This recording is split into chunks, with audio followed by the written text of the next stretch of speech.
I'm sure you're curious about what you can get in your price range for a property in New York City, especially if you're looking for real estate in New York City. So let me talk about a few different price points, 1 to 2 million, 2 to 3, and 3 to 4.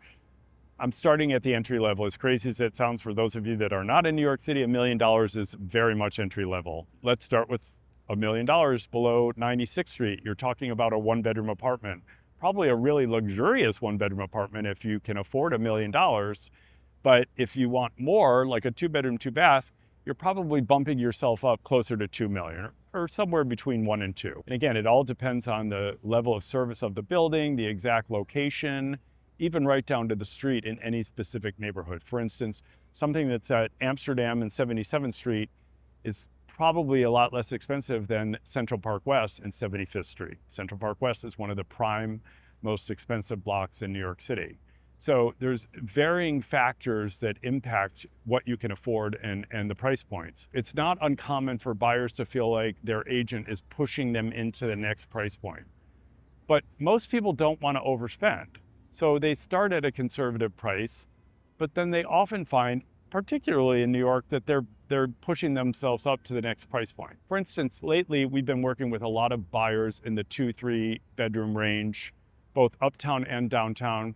Let's call it starting at $3 million.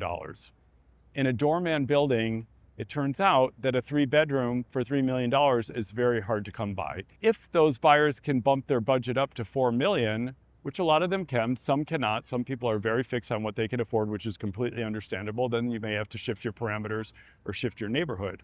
But if you can afford to bump up, which some buyers can, from say 3 to 4 million, I find there's an exponential jump in what you can get. Even if you go into the high threes, you're definitely going to get yourself comfortably into the 3-bedroom market downtown and certainly uptown, and in a condominium in a lot of instances. And condos tend to be much more expensive than co-ops, to the tune of probably 35% across the board. The price point discussion is one of the most important things that has to happen when working with buyers. But there's some fluidity and there's some factors that have to be considered when discussing and deciding what you can afford and if you have the ability to bump that price point up. So there's a big jump between 1 and 2 million. You're getting yourself into a higher bedroom count. You could be getting yourself into a more expensive, or for you, more desirable neighborhood. And then there's another jump between 2 and 3 million. You may be pushing yourself into a 3-bedroom count. You may be pushing yourself from a co-op to a condo.